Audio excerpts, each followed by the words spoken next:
Pension ഗുണഭോക്താക്കൾക്ക് ഈ മാസത്തിലെ ആനുകൂല്യ വിതരണവുമായി ബന്ധപ്പെട്ട ഏറ്റവും പുതിയ അറിയിപ്പെത്തി. എല്ലാവിധ സർക്കാർ അറിയിപ്പുകൾക്കുമായി ഈ ചാനൽ സബ്സ്ക്രൈബ് ചെയ്യുക. സാമൂഹിക സുരക്ഷാ പെൻഷനുകളുടെ വർദ്ധിപ്പിച്ച പെൻഷൻ തുക വിതരണ നടപടികൾ സംസ്ഥാന സർക്കാരിൻ്റെ ഭാഗത്തു നിന്നും ആരംഭിച്ചു എന്നുള്ള സന്തോഷ വാർത്തയാണ് ഈ മണിക്കൂറുകളിൽ പുറത്തു വന്നിരിക്കുന്നത്. 51 ലക്ഷത്തോളം വരുന്ന സാമൂഹിക സുരക്ഷാ പെൻഷൻ ഗുണഭോക്താക്കളിൽ വാർദ്ധക്യകാല പെൻഷനുകൾ, വിധവാ പെൻഷനുകൾ, ഭിന്നശേഷി പെൻഷനുകൾ, അവിവാഹിത പെൻഷനുകൾ, കർഷക തൊഴിലാളി പെൻഷനുകൾ കൈപ്പറ്റുന്ന ഗുണഭോക്താക്കൾക്ക് അറിയിപ്പ് എത്തിച്ചേർന്നു. നിലവിൽ സർക്കാർ നടപ്പിലാക്കാൻ പോകുന്ന ജനക്ഷേമ പദ്ധതികളിൽ ഏറ്റവും ഒന്നാമതായി ഇടം പിടിച്ചിരിക്കുന്നത് സാമൂഹിക സുരക്ഷാ പെൻഷനുകളുടെ വർധനവ് തന്നെയാണ്. പെൻഷൻ തുക 3000 രൂപയിലേക്ക് ഉയർത്തുന്നതിനുള്ള നടപടികൾ സംസ്ഥാന സർക്കാരിൻ്റെ ഭാഗത്തു നിന്നും ആരംഭിച്ചതായി മുഖ്യമന്ത്രി വാർത്താസമ്മേളനത്തിൽ അറിയിച്ചിരിക്കുകയാണ്. UDF സർക്കാരിനെ വൻ വിജയത്തിലേക്ക് നയിച്ചത് തന്നെ സാമൂഹിക സുരക്ഷാ പെൻഷൻ അടിസ്ഥാന പെൻഷൻ ഇനത്തിൽ ഉൾപ്പെടുത്തി 3000 രൂപയിലേക്ക് ഉയർത്തുമെന്നുള്ള സർക്കാർ പ്രഖ്യാപനത്തെ തുടർന്നാണ്.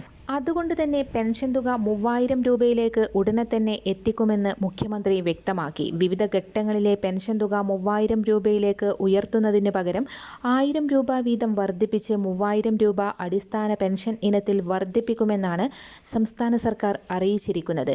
ഇതിനുള്ള നടപടികൾ ആരംഭിച്ചതായി മന്ത്രിസഭയിൽ സർക്കാർ അറിയിച്ചിരിക്കുകയാണ്. നടപടികളുടെ ആദ്യഘട്ടമെന്നോണം പരിശോധനകൾ കൂടുതൽ കർശനമാക്കാനാണ് സർക്കാർ നീക്കം. ഇതിൻ്റെ ഭാഗമായി വാർഷിക മസ്റ്ററിംഗ് ഉൾപ്പെടെ ഗുണഭോക്താക്കൾ വീണ്ടും നടത്തേണ്ടി വരും. ഇതിനുള്ള തീയതികൾ നിലവിൽ പ്രഖ്യാപിച്ചിട്ടില്ല. എങ്കിൽ പോലും ഗുണഭോക്താക്കൾക്ക് എല്ലാ മാസവും 1 മുതൽ 20 വരെയുള്ള കാലയളവിനുള്ളിൽ മസ്റ്ററിംഗ് ചെയ്യാനുള്ള സൗകര്യമുണ്ട്. കൂടാതെ സ്ത്രീ ഗുണഭോക്താക്കളിൽ 2.5 ലക്ഷത്തോളം വരുന്ന ഗുണഭോക്താക്കൾ സർട്ടിഫിക്കറ്റുകൾ സമർപ്പിക്കാത്ത സാഹചര്യത്തിൽ പെൻഷൻ പട്ടികയിൽ നിന്ന് പുറത്താക്കപ്പെട്ടിട്ടുണ്ട്. വലിയൊരു വിഭാഗം അനർഹർ പെൻഷൻ പട്ടികയിൽ നിന്ന് പുറത്താക്കപ്പെടുന്നതിൻ്റെ ഭാഗമായി ഏറ്റവും അർഹതപ്പെട്ടവർക്ക് മാത്രം ഉൾപ്പെടുത്തിക്കൊണ്ട് ഏറ്റവും പുതിയ വിതരണ ലിസ്റ്റിൻ്റെ അടിസ്ഥാനത്തിലാണ് വർദ്ധിപ്പിച്ച പെൻഷൻ തുകയടക്കം ജൂലൈ മാസം മുതൽ വിതരണം ആരംഭിക്കുന്നത്. ഇതിൻ്റെ ഭാഗമായി ഉദ്യോഗസ്ഥർ ഭൗതിക സാഹചര്യ പരിശോധനകളുടെ ഭാഗമായി ഗുണഭോക്താക്കളുടെ വീടുകളിലേക്ക് എത്തിത്തുടങ്ങിയിട്ടുണ്ട്. പെൻഷൻ ഗുണഭോക്താവിൻ്റെ മരണശേഷം ബന്ധുക്കൾ പെൻഷൻ തുക അനർഹമായി തട്ടിയെടുക്കുന്നത് വർദ്ധിച്ചു വരുന്ന സാഹചര്യത്തിൽ വാർഷിക മസ്റ്ററിംഗ് കൂടുതൽ കർശനമാക്കും. പെൻഷൻ ഗുണഭോക്താവ് ജീവിച്ചിരിപ്പുണ്ട് എന്ന് സർക്കാരിനെ ബോധ്യപ്പെടുത്തുന്നതിന് വേണ്ടിയാണ് വാർഷിക മസ്റ്ററിംഗ് ഏർപ്പെടുത്തിയിട്ടുള്ളത്. മസ്റ്ററിംഗ് നടത്തുന്നതിലൂടെ വലിയൊരു വിഭാഗം അനർഹരായവർ പട്ടികയിൽ നിന്ന് പുറത്താക്കപ്പെടും. ബയോമെട്രിക് അപ്ഡേഷനുകൾ തീയതികൾ ഓഗസ്റ്റ് മാസത്തോടുകൂടി തന്നെ പുറത്തുവരും. 8 ലക്ഷത്തോളം വരുന്ന ക്ഷേമനിധി ബോർഡുകൾ വഴി പെൻഷൻ തുക സ്വീകരിക്കുന്ന ഗുണഭോക്താക്കൾക്ക് നിലവിൽ മസ്റ്ററിംഗ് ഉൾപ്പെടെയുള്ള കാര്യങ്ങൾ സംബന്ധിച്ചിട്ടുള്ള അറിയിപ്പുകൾ പുറത്തു വന്നിട്ടില്ല. ലൈഫ് സർട്ടിഫിക്കറ്റ് സമർപ്പണം, മസ്റ്ററിംഗ് തുടങ്ങിയവയ്ക്ക് തീയതികൾ ഉടൻ തന്നെ പ്രഖ്യാപിക്കും. നിലവിൽ ഗുണഭോക്താക്കൾക്ക് പെൻഷൻ വർധനവിനോടൊപ്പം തന്നെ ഓരോ വീടുകളിലേക്കും 30ഓളം വരുന്ന ധനസഹായങ്ങൾ കൂടി പ്രഖ്യാപിച്ചു. പഞ്ചായത്ത്, മുനിസിപ്പാലിറ്റി, കോർപ്പറേഷൻ വഴി ആനുകൂല്യങ്ങൾ എത്തിച്ചേരും. വീടുകളിലുള്ള 60 വയസ്സിന് മുകളിൽ പ്രായമുള്ള ആളുകൾക്ക് ഒന്നിലധികം ആനുകൂല്യങ്ങളാണ് ഇനി മുതൽ എത്തിച്ചേരുക. വീടുകൾക്കാവശ്യമുള്ള പദ്ധതി ആനുകൂല്യങ്ങൾ, വിവിധ മേഖലകളിലേക്കുള്ള ധനസഹായ വിതരണം, പെൻഷനുകൾ, ക്ഷേമ പെൻഷനുകൾ, കുടിശ്ശിക വിതരണം എന്നിവയാണ് സർക്കാരിൻ്റെ ഭാഗത്തു നിന്നും ആരംഭിക്കുന്നത്. നിലവിൽ 2026 ജൂൺ മാസത്തിൽ സംസ്ഥാന സർക്കാർ പ്രഖ്യാപിച്ചിട്ടുള്ള സാമൂഹിക സുരക്ഷാ ക്ഷേമനിധി പെൻഷനുകളുടെ 2000 രൂപയുടെ വിതരണമാണ് സംസ്ഥാനത്ത് പുരോഗമിക്കുന്നത്. 26 ലക്ഷത്തോളം വരുന്ന അക്കൗണ്ട് നമ്പർ നൽകിയിട്ടുള്ള ഗുണഭോക്താക്കളുടെ അക്കൗണ്ടുകളിലേക്കും അതോടൊപ്പം തന്നെ കൈകളിലേക്ക് സ്വീകരിക്കുന്നവർക്കും തുക വിതരണം സംസ്ഥാനത്ത് സജീവമാക്കിയിട്ടുണ്ട്. ഈ ആഴ്ചയോടെ വിതരണം പൂർത്തീകരിക്കാനാണ് തീരുമാനം. ഇനിയും തുക എത്തിച്ചേരാത്തവർക്ക് ഈ ആഴ്ചക്കുള്ളിൽ വിതരണം സജീവമാക്കും. പെൻഷൻ തുക ഉടനടി 3000 രൂപയിലേക്ക് ഉയർത്തുന്നതിനുള്ള നടപടിക്രമങ്ങൾ സംസ്ഥാന സർക്കാരിൻ്റെ ഭാഗത്തു നിന്നും ആരംഭിച്ചതായി മുഖ്യമന്ത്രി VD സതീശൻ വാർത്താ സമ്മേളനത്തിൽ അറിയിച്ചിരിക്കുകയാണ്. പെൻഷൻ തുക വിവിധ ഘട്ടങ്ങളിലായി 3000 രൂപയിലേക്ക് എത്തിച്ചേരുമെന്നുള്ളതാണ് വാഗ്ദാനം. ജൂലൈ മാസം മുതൽ വിതരണം ചെയ്യുന്ന ക്ഷേമ പെൻഷനിൽ വർധനവ് പ്രതിഫലിക്കുമെന്നാണ് റിപ്പോർട്ടുകൾ സൂചിപ്പിക്കുന്നത്. എന്നാൽ ഇതിനു മുന്നോടിയായി വലിയൊരു കർശന പരിശോധന തന്നെ ഗുണഭോക്താക്കൾ നേരിടേണ്ടി വരും. നിരവധി അനർഹരായവർ പട്ടികയിൽ കടന്നുകൂടി ക്ഷേമ പെൻഷൻ അനർഹമായി കൈപ്പറ്റുന്നത് ശ്രദ്ധയിൽപ്പെട്ടതിനെ തുടർന്നാണ് സംസ്ഥാന സർക്കാരിൻ്റെ പുതിയ നീക്കം. വരുന്ന ആഴ്ച മുതൽ തദ്ദേശീയ തലത്തിൽ വാർഡടിസ്ഥാനമാക്കിയുള്ള ഭൗതിക സാഹചര്യ പരിശോധനകൾ കൂടുതൽ കർശനമാക്കും. ഏറ്റവും പുതിയ വിതരണ ലിസ്റ്റിൻ്റെ അടിസ്ഥാനത്തിൽ ഓണത്തോടനുബന്ധിപ്പിച്ച് വർദ്ധിപ്പിച്ച പെൻഷൻ തുകയടക്കം ഗുണഭോക്താക്കളിലേക്ക് എത്തിച്ചേരും. ഇതോടൊപ്പം തന്നെ മരണപ്പെട്ടുപോയ ഗുണഭോക്താക്കളുടെ ആശ്രിതർ അനർഹമായി പെൻഷൻ കൈപ്പറ്റുന്നത് സംബന്ധിച്ചിട്ടുള്ള തട്ടിപ്പുകൾ ഇപ്പോൾ പുറത്തു വന്നിരിക്കുകയാണ്. ഇത്തരത്തിൽ പെൻഷൻ കൈപ്പറ്റിയിട്ടുള്ള ആളുകൾ പിഴപ്പലിശ ഉൾപ്പെടെ ഇതുവരെ ലഭിച്ച മുഴുവൻ പെൻഷനും തിരികെ നൽകേണ്ടി വരും. പെൻഷൻ മാനദണ്ഡങ്ങൾ കൂടുതൽ കർശനമാക്കുന്ന സാഹചര്യത്തിലാണ് ഗുണഭോക്താക്കൾക്ക് വിവിധ മേഖലകളിലേക്കുള്ള ആനുകൂല്യങ്ങൾ പ്രഖ്യാപിച്ചിരിക്കുന്നത്. റേഷൻ കാർഡുള്ള ഗുണഭോക്താക്കൾക്ക് ഓരോ വീട്ടിലേക്കും വാർഡടിസ്ഥാനത്തിൽ 30-ൽ പരം സഹായങ്ങൾ കൂടി സംസ്ഥാന സർക്കാരിൻ്റെ ഭാഗത്തു നിന്നും പ്രഖ്യാപിച്ചിരിക്കുകയാണ്. സഹായങ്ങൾ വിതരണം ചെയ്യുന്ന വാർഡ് സഭകൾ, ഗ്രാമസഭകൾ ആരംഭിച്ചിട്ടുണ്ട്. എല്ലാ വീടുകളിലും റേഷൻ കാർഡുകളുണ്ട്. അതോടൊപ്പം തന്നെ ഹരിതകർമ്മസേനയ്ക്ക് യൂസർ ഫീ അടക്കുന്ന കാർഡുകളുമുണ്ട്. വിവിധ പദ്ധതികളിലേക്ക് അപേക്ഷ വയ്ക്കുമ്പോൾ ഗുണഭോക്താവിൻ്റെ ആധാർ കാർഡും റേഷൻ കാർഡിൻ്റെ കോപ്പിയും അതോടൊപ്പം തന്നെ ഹരിതകർമ്മസേനയ്ക്ക് യൂസർ ഫീ അടക്കുന്ന റെസിപ്റ്റും കൂടി ഉണ്ടാവേണ്ടതാണ്. ഹരിതകർമ്മസേനയ്ക്കുള്ള യൂസർ ഫീ 50 രൂപ വീതം കൃത്യമായി അടച്ച് രസീത് കൈപ്പറ്റിയിട്ടുള്ള ആളുകൾക്കാണ് മുൻഗണന ലഭിക്കുക. കുടിശ്ശിക വരുത്തിയിട്ടുള്ള ആളുകൾക്ക് ആനുകൂല്യങ്ങൾ പെൻഡിങ്ങിൽ വരുന്ന ഒരു സാഹചര്യം കൂടി ഉണ്ടാകും. 60 വയസ്സിന് മുകളിൽ പ്രായമുള്ള ആളുകൾക്കുള്ള സഹായങ്ങൾ, അതായത് നടക്കാൻ ബുദ്ധിമുട്ടുള്ള ആളുകൾക്കുള്ള ഊന്നുവടികൾ, പ്രത്യേക വീൽ ചെയറുകൾ, വാട്ടർ ബെഡ് തുടങ്ങിയവ ലഭിക്കുന്നതാണ്. ഇതിനു പുറമെ കട്ടിലുകൾ, പുതപ്പ് തുടങ്ങിയവ ലഭിക്കും. പുതുതായി അപേക്ഷ വെച്ച് മുൻഗണനാ പട്ടികയിൽ ഇടം പിടിക്കുന്ന ആളുകൾക്ക് ആനുകൂല്യം അതിവേഗം തന്നെ ലഭിക്കുന്നതാണ്. ഓരോ പഞ്ചായത്തുകളിലും വ്യത്യസ്തങ്ങളായ സഹായങ്ങളാകും ഗുണഭോക്താക്കളിലേക്ക് എത്തിച്ചേരുക. BPL, APL വ്യത്യാസമില്ലാതെ 60 വയസ്സിന് മുകളിൽ പ്രായമുള്ളവർക്ക് അപേക്ഷ വയ്ക്കാവുന്നതാണ്. ഓരോ വാർഡിലും തിരഞ്ഞെടുക്കപ്പെടുന്ന നിശ്ചിത എണ്ണം ഗുണഭോക്താക്കൾ എന്ന രീതിയിലാണ് ആനുകൂല്യങ്ങൾ വിതരണം ചെയ്യുന്നത്. ഓരോ വീടുകളിലേക്കുമുള്ള സഹായ വിതരണത്തിൻ്റെ ഭാഗമായി ജൈവ വളങ്ങളുടെ വിതരണം, കൃഷികൾക്കുള്ള പ്രത്യേക സബ്സിഡി, മൃഗപരിപാലനവുമായി ബന്ധപ്പെട്ട മറ്റു ആനുകൂല്യങ്ങൾ, അതോടൊപ്പം തന്നെ വീട് മെയിൻ്റനൻസ് ചെയ്യുന്നതിന് വേണ്ടിയുള്ള സാമ്പത്തിക സഹായ വിതരണം, പിന്നോക്ക വിഭാഗത്തിനുള്ള പ്രത്യേക ധനസഹായങ്ങൾ, വിദ്യാർത്ഥികൾക്കുള്ള പ്രത്യേക സ്കോളർഷിപ്പുകൾ, പ്രത്യേക സബ്സിഡി ധനസഹായങ്ങൾ തുടങ്ങിയവ ലഭിക്കുന്നതാണ്. ഇത്തരത്തിലുള്ള സഹായങ്ങളാണ് നിലവിൽ പ്രഖ്യാപിച്ചിരിക്കുന്നത്. ആവശ്യമുള്ളവർ ആവശ്യാനുസരണം അപേക്ഷയ്ക്കൊപ്പം അനുബന്ധ രേഖകൾ കൂടി അറ്റാച്ച് ചെയ്ത ശേഷം സമർപ്പിക്കേണ്ടതാണ്. അപേക്ഷ വെച്ചിട്ടുള്ള ഗുണഭോക്താക്കൾക്ക് ഇപ്പോൾ ഗ്രാമസഭകൾ വഴി അതിൻ്റെ മാർക്കിടൽ ഉൾപ്പെടെയുള്ള കാര്യങ്ങൾ ആരംഭിച്ചിരിക്കുകയാണ്. അടുത്തതായി കൂടാൻ പോകുന്ന ഗ്രാമസഭകളിലാണ് ഗുണഭോക്താക്കൾ പട്ടികയിൽ ഉൾപ്പെട്ടിട്ടുള്ള ആളുകളുടെ ലിസ്റ്റുകൾ പ്രസിദ്ധീകരിക്കുക. അർഹതപ്പെട്ട അവകാശങ്ങൾ ഗുണഭോക്താക്കൾ നേടിയെടുക്കുക. മറ്റൊരറിയിപ്പ്, ഈ മാസത്തെ റേഷൻ വിതരണം നിലവിൽ ആരംഭിച്ചിട്ടുണ്ട്. ജൂലൈ, ഓഗസ്റ്റ്, സെപ്റ്റംബർ കാലയളവിലേക്കുള്ള വൈദ്യുതിയുള്ള വീടുകളിലെ മഞ്ഞ കാർഡിന് ആകെ 1 ലിറ്റർ മണ്ണെണ്ണയും, പിങ്ക്, നീല, വെള്ള കാർഡുകൾക്ക് ആകെ 1/2 ലിറ്റർ മണ്ണെണ്ണയും, വൈദ്യുതി ഇല്ലാത്ത വീടുകളിലെ കാർഡുകൾക്ക് ആകെ 6 ലിറ്റർ മണ്ണെണ്ണയും ലഭിക്കുന്നതാണ്. എല്ലാ വിഭാഗം റേഷൻ കാർഡുകൾക്കും അനുവദിച്ചിട്ടുള്ള ജൂലൈ മാസത്തെ റേഷൻ വിഹിതം നോക്കാം. മഞ്ഞക്കാർഡിന് 30 കിലോ അരിയും 2 കിലോ ഗോതമ്പും സൗജന്യമായും 3 പാക്കറ്റ് ആട്ട 7 രൂപ നിരക്കിലും ലഭിക്കും.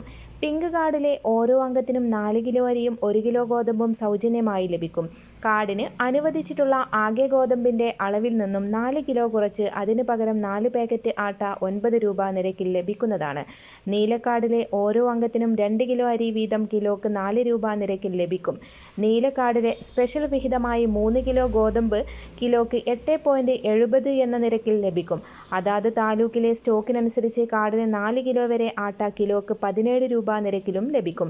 വെള്ളക്കാർഡിന് 4 കിലോ അരി കിലോക്ക് 10 രൂപ 90 പൈസ നിരക്കിലും ലഭിക്കും. അതാത് താലൂക്കിലെ സ്റ്റോക്കിനനുസരിച്ച് കാർഡിന് 4 കിലോ വരെ ആട്ട കിലോക്ക് 17 രൂപ നിരക്കിൽ ലഭിക്കുന്നതാണ്. രാജ്യത്തെ ഏറ്റവും പിന്നോക്കം നിൽക്കുന്ന കുടുംബങ്ങൾക്കായി നടപ്പാക്കുന്ന അന്ത്യോദയ അന്ന യോജന പദ്ധതിയിൽ നിർണായക മാറ്റങ്ങൾ വരുത്താൻ കേന്ദ്ര സർക്കാർ ഒരുങ്ങുന്നു. ഇതിൻ്റെ ഭാഗമായി 2013 ദേശീയ ഭക്ഷ്യഭദ്രതാ നിയമത്തിൽ ഭേദഗതി വരുത്താനാണ് കേന്ദ്രത്തിൻ്റെ തീരുമാനം.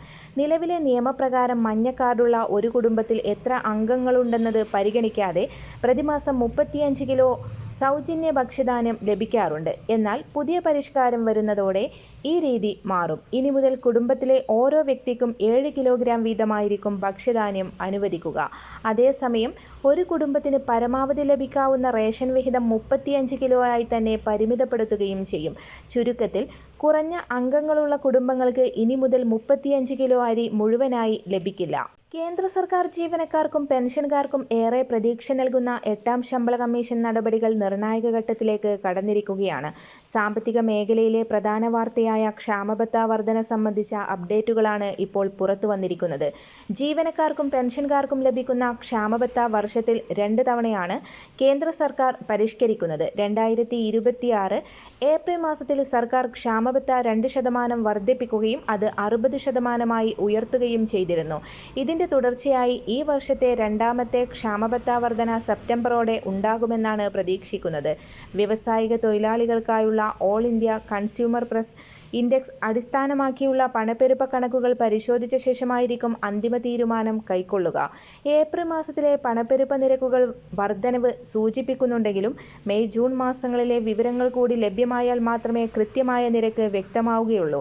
മെമ്മോറാണ്ടം സമർപ്പിക്കാനുള്ള അവസാന തീയതി ജൂൺ 15-ന് അവസാനിച്ചിരുന്നു. വിവിധ ജീവനക്കാരുടെ യൂണിയനുകൾ, പെൻഷൻകാരുടെ സംഘടനകൾ തുടങ്ങിയവർ തങ്ങളുടെ നിർദ്ദേശങ്ങൾ കമ്മീഷന് മുൻപാകെ സമർപ്പിച്ചു കഴിഞ്ഞു. ഉയർന്ന ഫിറ്റ്മെന്റ് ഫാക്ടർ, അടിസ്ഥാന ശമ്പളത്തിലെ വലിയ വർധന, മെച്ചപ്പെട്ട അലവൻസുകൾ, റിട്ടയർമെന്റ് ആനുകൂല്യങ്ങളിലെ മാറ്റം തുടങ്ങിയവയാണ് പ്രധാന ആവശ്യങ്ങൾ. ഒപ്പം പഴയ പെൻഷൻ പദ്ധതി പുനഃസ്ഥാപിക്കണമെന്നും നിലവിലെ നാഷണൽ പെൻഷൻ സിസ്റ്റം UPS എന്നിവയിൽ പരിഷ്കാരങ്ങൾ വരുത്തണമെന്നും ആവശ്യം ഉയർന്നിട്ടുണ്ട്. രാജ്യത്തുടനീളമുള്ള വിവിധ സംസ്ഥാനങ്ങളിൽ കമ്മീഷൻ ഇതിനകം കൂടിയാലോചനകൾ നടത്തിക്കഴിഞ്ഞു. ഏകദേശം 55 ലക്ഷം കേന്ദ്ര സർക്കാർ ജീവനക്കാരെയും 69 ലക്ഷത്തോളം പെൻഷൻകാരെയും നേരിട്ട് ബാധിക്കുന്നതാണ് 8ാം ശമ്പള കമ്മീഷന്റെ ശുപാർശകൾ. അന്തിമ റിപ്പോർട്ട് തയ്യാറാക്കുന്നതിനായി കമ്മീഷൻ നിരവധി മാസങ്ങൾ കൂടി എടുക്കും. എങ്കിലും വരും ആഴ്ചകളിൽ നടക്കുന്ന ചർച്ചകളും പണപ്പെരുപ്പ വിവരങ്ങളും ഏറെ നിർണായകമായിരിക്കും. രാജ്യത്താകമാനം ജൂലൈ 1 മുതൽ പ്രധാനപ്പെട്ട ചില സാമ്പത്തിക ഭരണപരമായ മാറ്റങ്ങളാണ് വന്നിരിക്കുന്നത്. പ്രവാസി മലയാളി തൊഴിലാളികൾ ഉൾപ്പെടെയുള്ള EPF വരിക്കാർ, ആധാർ കാർഡ് ഉടമകൾ, പാസ്പോർട്ടിന് അപേക്ഷിക്കുന്നവർ, ആദായ നികുതി അടക്കുന്നവർ എന്നിവരെ നേരിട്ട് ബാധിക്കുന്ന പരിഷ്കാരങ്ങളാണ് വിവിധ സർക്കാർ മന്ത്രാലയങ്ങൾ പുറപ്പെടുവിച്ചിട്ടുള്ളത്. ജൂൺ 26 മുതൽ ജൂൺ 30 വരെ 5 ദിവസത്തേക്ക് നിർത്തിവെച്ചിരുന്ന എംപ്ലോയീസ് പ്രൊവിഡന്റ് ഫണ്ട് ഓർഗനൈസേഷന്റെ ഓൺലൈൻ സേവനങ്ങൾ പൂർണ്ണമായും പുനരാരംഭിച്ചിരിക്കുകയാണ്. മെയിൻ്റനൻസ് കാലാവധിയിൽ EPFO, member portal, employer portal എന്നിവ ഉൾപ്പെടെയുള്ള ഡിജിറ്റൽ സേവനങ്ങൾ ലഭ്യമായിരുന്നില്ല. കൂടുതൽ സുരക്ഷിതത്വവും കാര്യക്ഷമതയും ഉറപ്പാക്കാനായി നടത്തിയ നവീകരണത്തിന് ശേഷം ജൂലൈ 1 അർദ്ധരാത്രി മുതൽ തന്നെ സേവനങ്ങൾ സാധാരണ നിലയിൽ ആയിട്ടുണ്ട്. ആധാർ നമ്പറുമായി ബന്ധിപ്പിച്ചിട്ടുള്ള ഇമെയിലിൽ വിലാസം പുതുക്കുന്നതിനുള്ള fees unique identification authority of India ഒഴിവാക്കി. ഔദ്യോഗിക മൊബൈൽ ആപ്ലിക്കേഷൻ വഴി നടത്തുന്ന ഇമെയിലിൽ അപ്ഡേഷനുകൾക്കാണ് ഈ ആനുകൂല്യം ലഭിക്കുക. ജൂൺ 19-ലെ ഒഫീഷ്യൽ മെമ്മോറാണ്ടം പ്രകാരം ജൂലൈ 1 മുതൽ ഡിസംബർ 31 വരെ 6 മാസക്കാലത്തേക്ക് ഈ സേവനം പൂർണ്ണമായി സൗജന്യമായിരിക്കും. മുൻപ് ഇതിനായി നിശ്ചിത തുക ഫീസ് ഈടാക്കിയിരുന്നു. കേന്ദ്ര വിദേശകാര്യ മന്ത്രാലയം പാസ്പോർട്ട് അപേക്ഷാ ഫീസുകളിൽ വലിയ രീതിയിലുള്ള വർധനവാണ് വരുത്തിയിട്ടുള്ളത്. 2012-ന് ശേഷം ആദ്യമായാണ് പാസ്പോർട്ട് നിരക്കുകളിൽ ഇത്രയും വലിയ വർധനവ് ഉണ്ടാകുന്നത്. സാധാരണ രീതിയിലുള്ള 36 പേജുള്ള പാസ്പോർട്ടിന് ഫീസ് 1500-ൽ നിന്ന് 2500 രൂപയായി ഉയർത്തി. ഇതേ പാസ്പോർട്ടുകൾ തൽക്കാൽ വഴി അപേക്ഷിക്കുന്നതിനുള്ള ഫീസ് 5000 രൂപയായി വർദ്ധിപ്പിച്ചിട്ടുണ്ട്. ഇതിനു പുറമെ 60 പേജുള്ള പാസ്പോർട്ടുകൾക്ക് PCC എന്നിവയുടെ നിരക്കുകളിലും മാറ്റം വന്നിട്ടുണ്ട്. ഇന്ത്യയിലും വിദേശത്തുമുള്ള പാസ്പോർട്ട് കേന്ദ്രങ്ങളിൽ ഈ പുതിയ നിരക്കുകൾ പ്രാബല്യത്തിൽ വന്നു കഴിഞ്ഞു. ITR 1, ITR 2 എന്നിവയ്ക്ക് കീഴിൽ വരുന്ന വ്യക്തിഗത നികുതിദായകർക്ക് പിഴ കൂടാതെ ആദായ നികുതി റിട്ടേണുകൾ സമർപ്പിക്കാനുള്ള അവസാന തീയതി ജൂലൈ 31-ആണ്. ശമ്പള വരുമാനക്കാർക്കും ബാങ്ക് പലിശ പോലുള്ള പരിമിതമായ മറ്റ് വരുമാന മാർഗങ്ങൾ ഉള്ളവർക്കുമാണ് സാധാരണയായി ITR 1 ബാധകമാകുന്നത്. എന്നാൽ മൂലധന നേട്ടങ്ങൾ, ഒന്നിലധികം വീടുകളിൽ നിന്നുള്ള വരുമാനം അല്ലെങ്കിൽ വാർഷിക വരുമാനം 50 ലക്ഷം രൂപയിൽ കൂടുതൽ ഉള്ളവർ ITR 2 ആണ് സമർപ്പിക്കേണ്ടത്. അവസാന നിമിഷത്തെ തിരക്കുകൾ, ബുദ്ധിമുട്ടുകളും ഒഴിവാക്കാൻ തീയതിക്ക് മുൻപായി തന്നെ നടപടികൾ പൂർത്തിയാക്കാൻ നിർദ്ദേശമുണ്ട്. മറ്റൊരറിയിപ്പ്, ഒരേ സമയം LPG, PNG കണക്ഷനുകൾ കൈവശം വെച്ചിട്ടുള്ള ഉപഭോക്താക്കൾ പൂർണ്ണമായും PNG സംവിധാനത്തിലേക്ക് മാറുന്നതിനുള്ള അവസാന തീയതി ജൂൺ 30 ആയിരുന്നു. ഇതിനെ തുടർന്നുള്ള പുതിയ നിയമങ്ങൾ ജൂലൈ മുതൽ പ്രാബല്യത്തിൽ വരുമെങ്കിലും നിലവിലുള്ള LPG സപ്ലൈ നിർത്തലാക്കുന്നത് സംബന്ധിച്ച ഔദ്യോഗിക പ്രഖ്യാപനങ്ങളൊന്നും നിലവിൽ വന്നിട്ടില്ല. അതേസമയം PNG സേവനം ലഭ്യമല്ലാത്ത പുതിയൊരു സ്ഥലത്തേക്ക് ഉപഭോക്താവ് താമസം മാറേണ്ടി വന്നാൽ അവർ മുൻപ് സറണ്ടർ ചെയ്ത LPG കണക്ഷൻ വീണ്ടും പുനഃസ്ഥാപിച്ച് നൽകാൻ അനുമതിയുണ്ടാകും. റേഷൻ കാർഡുകൾ മുൻഗണനാ വിഭാഗത്തിലേക്ക് മാറ്റാൻ ഇപ്പോൾ അപേക്ഷിക്കാവുന്നതാണ്. ഒഴിവാക്കൽ മാനദണ്ഡങ്ങളിൽ ഉൾപ്പെടാത്ത നീല, വെള്ള റേഷൻ കാർഡുകൾ മുൻഗണനാ വിഭാഗത്തിലേക്ക് മാറ്റുന്നതിനായി അക്ഷയ വഴി അപേക്ഷ സമർപ്പിക്കാവുന്നതാണ്. അവസാന തീയതി ജൂലൈ 17 കൂടുതൽ അറിയാനും അപേക്ഷകൾ സമർപ്പിക്കാനും അടുത്തുള്ള അക്ഷയ കേന്ദ്രം സന്ദർശിക്കുക. SM-AM പദ്ധതി പ്രകാരം കാർഷിക യന്ത്രങ്ങൾ സബ്സിഡി നിരക്കിൽ ലഭിക്കുന്നതിന് അക്ഷയ കേന്ദ്രങ്ങൾ വഴി അപേക്ഷകൾ സമർപ്പിക്കാവുന്നതാണ്. ആദ്യം അപേക്ഷിക്കുന്നവർക്ക് ആദ്യം എന്ന മുൻഗണനാക്രമമാണ് സ്കീമിലുണ്ടാവുക. ജൂലൈ 1 മുതൽ അപേക്ഷകൾ ആരംഭിച്ചിട്ടുണ്ട്. മറ്റൊരറിയിപ്പ്, സർക്കാർ ജീവനക്കാർക്ക് സന്തോഷ വാർത്ത. രാജ്യത്തെ ദശലക്ഷക്കണക്കിന് ജീവനക്കാർ 8ാം ശമ്പള കമ്മീഷന് വേണ്ടിയുള്ള കാത്തിരിപ്പിലാണ്. ശമ്പള പരിഷ്കരണവുമായി ബന്ധപ്പെട്ടുള്ള ചർച്ചകൾ സജീവമായി പുരോഗമിക്കുന്നുണ്ടെങ്കിലും ഇനിയും 1 വർഷം കൂടി കാത്തിരിക്കേണ്ടതിന്റെ നിരാശയിലാണ് ജീവനക്കാർ. എന്നാൽ 8ാം ശമ്പള കമ്മീഷൻ ചർച്ചകൾക്കിടെ നിർണായക നീക്കവുമായി കേന്ദ്ര സർക്കാർ രംഗത്ത് വന്നിരിക്കുകയാണ്. കേന്ദ്ര സർക്കാർ ജീവനക്കാർക്കിടയിൽ പഴയ പെൻഷൻ പദ്ധതി പുനഃസ്ഥാപിക്കണമെന്ന ആവശ്യം ശക്തമാക്കുന്നതിനിടെയാണ് സർക്കാരിൻ്റെ നിർണായക തീരുമാനം. ആശ്രിത നിയമനം വഴി ജോലി ലഭിച്ച ഒരു വിഭാഗം ജീവനക്കാരെ പഴയ പെൻഷൻ പദ്ധതിയുടെ പരിധിയിൽ കൊണ്ടുവരുമെന്ന ഉത്തരവ് കേന്ദ്ര സർക്കാർ പുറപ്പെടുവിച്ചു. കേന്ദ്ര പെൻഷൻ മന്ത്രാലയത്തിന്റെ പുതിയ വിശദീകരണമനുസരിച്ച് ആശ്രിത നിയമനത്തിനായി ജോലിയിൽ പ്രവേശിച്ച തീയതിയല്ല, മറിച്ച് അപേക്ഷിച്ച തീയതിയാണ് പഴയ പെൻഷൻ ലഭിക്കാനുള്ള മാനദണ്ഡമായി കണക്കാക്കുക. 2003 ഡിസംബർ 31 അതിനു മുൻപോ ആശ്രിത നിയമനത്തിനായി അപേക്ഷ സമർപ്പിക്കുകയും എന്നാൽ ഭരണപരമായ കാലതാമസം കാരണം 2004 ജനുവരി 1 ശേഷവും ജോലിയിൽ പ്രവേശിച്ചവർക്ക് ഇനി പഴയ പെൻഷൻ ആനുകൂല്യങ്ങൾക്ക് അർഹതയുണ്ടാകും. 2004 ജനുവരി 1 മുതലാണ് രാജ്യത്ത് പുതിയ നാഷണൽ പെൻഷൻ സിസ്റ്റം നിലവിൽ വന്നത്. ഇതിനു മുൻപ് അപേക്ഷ നൽകിയിട്ടും തസ്തികകൾ ഒഴിവില്ലാത്തതിനാലോ മറ്റ് ഓഫീസ് നടപടികൾ വൈകിയതിനാലോ 2004 ശേഷം ജോലി കിട്ടിയവർക്ക് ഇതുവരെ NPS മാത്രമാണ് ലഭിച്ചിരുന്നത്. പുതിയ ഉത്തരവോടെ ഇതിന് മാറ്റം വരും.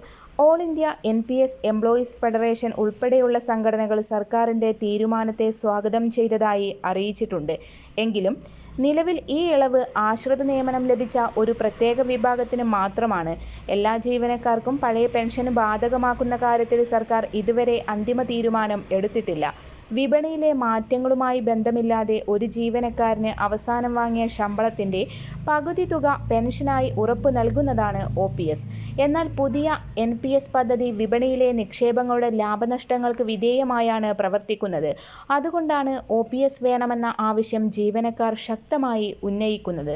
ജൂലൈ മാസം മുതൽ പ്രാബല്യത്തിൽ വരേണ്ട പുതിയ DA വർധനവിൻ്റെ ഔദ്യോഗിക പ്രഖ്യാപനം സെപ്റ്റംബറിൽ ഉണ്ടായേക്കുമെന്നാണ് റിപ്പോർട്ടുകൾ. ജൂൺ വരെയുള്ള അഖിലേന്ത്യാ കൺസ്യൂമർ വിവരങ്ങൾ അടിസ്ഥാനമാക്കിയായിരിക്കും ഈ വർധനവ് എത്ര ശതമാനമെന്ന് സർക്കാർ തീരുമാനിക്കുക. സെപ്റ്റംബറിൽ 3 മുതൽ 4% വരെ DA വർധനവ് പ്രഖ്യാപിക്കുമെന്നാണ് പ്രതീക്ഷ. വർദ്ധിച്ചുവരുന്ന പണപ്പെരുപ്പ നിരക്കുകൾ അടിസ്ഥാനമാക്കി കേന്ദ്ര സർക്കാർ ജീവനക്കാരുടെ DAയിൽ 3% വർധനവ് ഉണ്ടാകുമെന്നാണ് സാമ്പത്തിക വിദഗ്ധർ പ്രവചിക്കുന്നത്.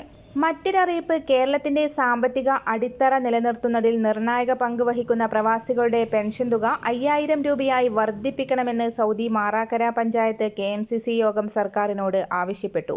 വിവിധ കാരണങ്ങളാൽ ജോലി നഷ്ടപ്പെട്ട് നാട്ടിലേക്ക് മടങ്ങേണ്ടി വരുന്ന പ്രവാസികൾക്കായി കൃത്യമായ പുനരധിവാസ പദ്ധതികൾ നടപ്പിലാക്കണമെന്നും യോഗം പ്രമേയത്തിലൂടെ സർക്കാരിനോട് ആവശ്യപ്പെട്ടു. LDF സർക്കാരിൻ്റെ കാലത്ത് പ്രവാസി ക്ഷേമ പെൻഷനിൽ 2026 ജനുവരിക്ക് ശേഷം ലഭിച്ച അപേക്ഷകളിൽ പെൻഷൻ അനുവദിക്കാൻ നടപടി സ്വീകരിച്ചിട്ടില്ലെന്നും നിയമസഭയിൽ മുഖ്യമന്ത്രി VD സതീശൻ. നിലവിൽ 18 വയസ്സ് പൂർത്തിയായതും എന്നാൽ 60 വയസ്സ് പൂർത്തിയാക്കാത്തതുമായ പ്രവാസി കേരളീയർക്ക് ക്ഷേമനിധി അംഗത്വത്തിന് അർഹതയുണ്ട്. ക്ഷേമനിധിയിൽ അംഗത്വമെടുക്കുകയും പെൻഷന് അർഹതപ്പെട്ട പ്രായപരിധി വരെ മുടക്കമില്ലാതെ തുടർച്ചയായി അംശാദായം അടക്കുകയും ചെയ്യുന്ന അംഗങ്ങൾക്കാണ് ബോർഡിൽ നിന്നുള്ള ആനുകൂല്യങ്ങൾക്ക് അർഹതയുള്ളത്. പ്രവാസി ക്ഷേമ പെൻഷൻ ലഭിക്കുന്നവർ ലൈഫ് സർട്ടിഫിക്കറ്റിനായി എല്ലാ വർഷവും മാർച്ച് മാസം ജില്ലാ എക്സിക്യൂട്ടീവ് ഓഫീസർ മുൻപാകെ ഹാജരാകണം. നേരിട്ട് ഹാജരാകാൻ സാധിക്കാത്തവർ ഇന്ത്യയിലാണെങ്കിൽ ഗസറ്റഡ് ഓഫീസർ സാക്ഷ്യപ്പെടുത്തിയ സർട്ടിഫിക്കറ്റും വിദേശത്തുള്ളവർ ഇന്ത്യൻ എംബസി ഉദ്യോഗസ്ഥൻ സാക്ഷ്യപ്പെടുത്തിയ സർട്ടിഫിക്കറ്റും ഹാജരാക്കണം എന്നതാണ് ക്ഷേമ പദ്ധതിയിൽ വ്യവസ്ഥ ചെയ്യുന്നത്. അതിൽ പ്രകാരമാണ് നിലവിൽ ലൈഫ് സർട്ടിഫിക്കറ്റ് സ്വീകരിച്ചു വരുന്നത്. ലൈഫ് സർട്ടിഫിക്കറ്റ് സമർപ്പിക്കുന്നത് 2-3 വർഷത്തിൽ ഒരിക്കൽ ആക്കിയാൽ മരണപ്പെടുന്നവരുടെ വിവരങ്ങൾ അറിയാത്ത സാഹചര്യങ്ങളിൽ മരണപ്പെട്ട പെൻഷനേഴ്സ് വയസ്സിനും പെൻഷൻ അനുവദിക്കേണ്ടതായി വരും. ലൈഫ് സർട്ടിഫിക്കറ്റ് നൽകേണ്ട കാലാവധി ദീർഘിപ്പിക്കണമോ എന്നതും ജനപ്രതിനിധികൾ നൽകുന്ന ലൈഫ് സർട്ടിഫിക്കറ്റ് മതിയെന്ന രീതിയിൽ ഇളവ് നൽകണമോ എന്നതും പരിശോധിച്ച് തീരുമാനിക്കുമെന്നും മുഖ്യമന്ത്രി അറിയിച്ചു. പ്രവാസി ക്ഷേമ പെൻഷനുകളുടെ വിതരണം കാര്യക്ഷമമാക്കുന്നതിനും മെച്ചപ്പെടുത്തുന്നതിനുമുള്ള നടപടികൾ സർക്കാർ പരിശോധിച്ച് വരികയാണെന്നും മുഖ്യമന്ത്രി അറിയിച്ചു.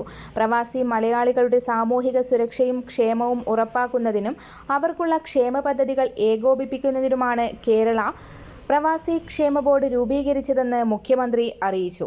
സാമൂഹിക സുരക്ഷാ പെൻഷൻ വലയത്തിന് പുറത്തുള്ള നിർധന കുടുംബങ്ങളിലെ സ്ത്രീകൾക്കും ട്രാൻസ് സ്ത്രീകൾക്കുമായി LDF സർക്കാർ നടപ്പാക്കിയ പ്രതിമാസം 1000 രൂപ നൽകുന്ന സ്ത്രീ സുരക്ഷാ പദ്ധതിയിൽ നിന്ന് ഇതുവരെ സർക്കാരിന്റെ ഭാഗത്ത് നിന്ന് തീരുമാനമൊന്നും ആയിട്ടില്ല. ഏപ്രിൽ-മെയ് മാസങ്ങളിലെ തുക അനുവദിക്കുന്നതിനുള്ള ഫയൽ ധനവകുപ്പിന്റെ മേശപ്പുറത്താണ്. 35 മുതൽ 60 വയസ്സ് വരെ പ്രായത്തിലുള്ള 31.34 ലക്ഷം പേർക്ക് പ്രതിമാസം 1000 രൂപ നൽകുന്ന പദ്ധതി 2025 ഒക്ടോബർ 29-നാണ് LDF സർക്കാർ പ്രഖ്യാപിച്ചത്. ഫെബ്രുവരി 11-ന് പദ്ധതിയുടെ ഉദ്ഘാടനം മുഖ്യമന്ത്രി നിർവഹിച്ച ശേഷം അന്ന് തന്നെ 10,58,700 പേർക്ക് ബാങ്ക് അക്കൗണ്ട് വഴി തുക ലഭ്യമാക്കിയിരുന്നു. 105.87 കോടി രൂപയായിരുന്നു ഇതിനായി അനുവദിച്ചിരുന്നത്. ഫെബ്രുവരിയിലും മാർച്ചിലും LDF സർക്കാർ തുക നൽകിയിരുന്നെങ്കിലും ഏപ്രിൽ-മെയ് മാസങ്ങളിലെ തുക നൽകാൻ UDF സർക്കാർ തയ്യാറായിട്ടില്ല. അന്ന് തന്നെ പദ്ധതിയെ എതിർത്തിരുന്ന UDF അധികാരത്തിലെത്തിയ ശേഷം പദ്ധതിയിൽ നിന്ന് പിന്മാറുന്നുവെന്ന സൂചനയാണ് നൽകുന്നത്. പദ്ധതിക്ക് LDF സർക്കാർ ബജറ്റിൽ 3,720 കോടി രൂപ നീക്കിവെച്ചിരുന്നു. മാർച്ചിലെ കണക്ക് പ്രകാരം 18,18,047 അപേക്ഷകളുണ്ട്. 5 ലക്ഷത്തിലേറെ അപേക്ഷകളിൽ സർക്കാർ തീരുമാനം എടുത്തിട്ടുമില്ല. മാർച്ചിൽ ഗുണഭോക്താക്കളുടെ എണ്ണം 16 ലക്ഷത്തിലധികമായതോടെ 162.41 കോടി രൂപ വിതരണം ചെയ്തു. ഏപ്രിൽ മാസത്തിലും മെയ് മാസത്തിലും അപേക്ഷകരുടെ എണ്ണം വീണ്ടും ഉയർന്ന് 18 ലക്ഷത്തിലധികമായി. ഇതിൽ 16 ലക്ഷത്തിലധികം പേർ അർഹരെന്ന് കണ്ടെത്തി. പണം അനുവദിക്കാൻ ധനവകുപ്പിൽ ഫയലെത്തിയെങ്കിലും തീരുമാനമായില്ല. ഒരു മാസമായി തദ്ദേശ സ്ഥാപനങ്ങളിലൂടെ 5 ലക്ഷത്തിലേറെ അപേക്ഷകളും വന്നിട്ടുണ്ട്. മലപ്പുറത്താണ് അപേക്ഷകർ കൂടുതലുള്ളത്. യുവജനങ്ങൾക്കായി LDF സർക്കാർ ആവിഷ്കരിച്ച കണക്ട് ടു വർക്ക് സ്കോളർഷിപ്പ് പദ്ധതിയിലെ ഏപ്രിൽ-മെയ് മാസങ്ങളിലെ തുകയും ഇതുവരെ നൽകിയിട്ടില്ല. തൊഴിൽ വകുപ്പ് നൽകിയ നിർദ്ദേശം ധനവകുപ്പ് തടഞ്ഞുവെച്ചിരിക്കുകയാണ്. 70,000 അപേക്ഷ കൂടി ലഭിച്ചെങ്കിലും തീരുമാനമില്ല. ഗവർണർ നടത്തിയ നയപ്രഖ്യാപനത്തിലും പദ്ധതി പരാമർശിച്ചിരുന്നില്ല. കുടുംബ വാർഷിക വരുമാനം 5 ലക്ഷത്തിൽ താഴെയുള്ള 18-നും 30-നും ഇടയിൽ പ്രായമുള്ള 5 ലക്ഷം പേർക്കാണ് സ്കോളർഷിപ്പ് പ്രഖ്യാപിച്ചത്. ജനുവരിയിൽ 10,000 പേരുടെ അക്കൗണ്ടുകളിൽ 1000 രൂപ വീതം എത്തിയിരുന്നു.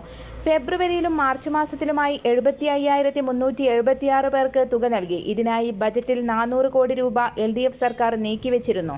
വരും ദിവസങ്ങളിലെ സർക്കാർ അറിയിപ്പുകൾക്കും മറ്റു വാർത്തകൾക്കുമായി ഈ ചാനൽ സബ്സ്ക്രൈബ് ചെയ്യുക.